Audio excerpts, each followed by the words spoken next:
जय जगन्नाथ जय Sainath. Art of lover आउ एक अध्याय को आपण मानक स्वागत। आज से आलोचनार विषय जारी रखा निजक भल पाइबा। निजक भल पाइबा प्रासंगिकता भितर अनेक कथा आसे। तेणु जितेबाला आम निजक भल पाचे बा आमर दृष्टिभंगी से भाई हवा दरकार।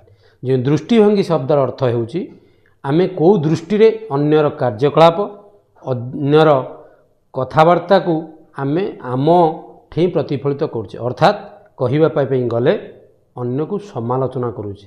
तेणु अर्थात प्रत्येक घरे प्रति मुहूर्त आम अन्यर दोष देखी था, अन्यर समालोचना करी था, जहाँकि सबुठारु बड़ क्षतिकारक दे आम निजक भल पाऊना बोली।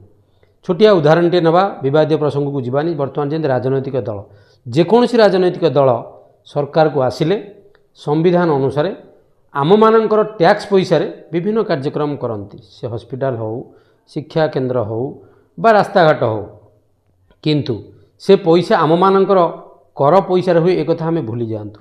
किंतु जितेबाला आम से दल में थाऊ आमको सबकि ठीक लगे। जिते परवर्ती मुहूर्त आउ गोटे राजनैतिक दल सरकार को जदि आसिला, से सही कार्यक्रमटा अधा थिबा कथा को जदि पूर्ण कला, जहाँ वर्तमान चर्चार विषय होइछि, जदि से दृष्टिभंगी अनुसार रंगटे मारी जदि बदलैकरी ताको उद्घाटन कला, आमे ताको कहले रंगमरा सरकार। ता अर्थ नुह जे आमे मु पूर्व सरकार को समालोचना करुची, वर्तमान सरकार को स्वागत करुची, एक कथा नुह। ये मात्र गोटे उदाहरण मात्र। तेणु आ भितर कौन रहा आम दृष्टिभंगी।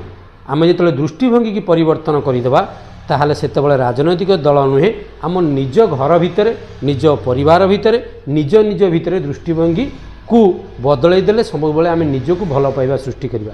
जड़े गीत गाउची, जड़े नाचुची, जड़े शिक्षकता करुची, विभिन्न कार्यक्रम करुची, किंतु से कार्यक्रम भितर तार समाज प्रति अवदान, तार समाज प्रति जो दायित्वबोधरा को जो आम दृष्टिभंगी भूल लगुच आम ताकू समालोचना करुचे। तेणु कहिबार तात्पर्य जितेबाला निजको आम भल पाइबा, निजे परिमार्जित होगा, तेणु सेतेबाला बुझीजा जे से लोकटी प्रकृत में कहीं करुची, कौन पाई करुची, बा अर्थात तार लक्ष्य कौन, से कथा को आमे न बुझी हठात आम आम दृष्टिभंगी जहाँ देखिले ताकू आम समालोचना करी बसिले, से समालोचनार फल ता उपरे जेतिकी न पड़े तार बहुगुणा समालोचनार द्रुत जो कथा कहती माने अपव्यवहारटा आम निज उपरे पड़े, आम परिवार उपरे पड़े, जहाँ को शास्त्र मध्य शिक्षा देइछि।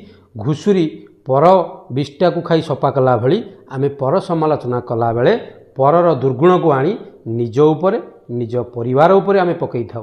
तेणु आजिर प्रसंग ये कथा दे दृष्टिभंग को बदलवा, अर्थात निजको निजे भल पाइबा। जो भल पाइबारे अन्यर कार्य को ताला आम भल भाव देखा। भूल करुचु माने निश्चय समालोचना करवा, से मात्र मु विरोध करी ना, किंतु आम दृष्टिभंगी भूल माने संसार पाई भूल। ए कथा को आम केतेबेले तर्जमा न करी निज घरे अन्यर समालोचना करवा नहीं, ताहा ही हबो निजको निजे भल पाइबार आउ गोटे अध्याय। एति आज कथा को ये रखुची। जय जगन्नाथ जय साईनाथ।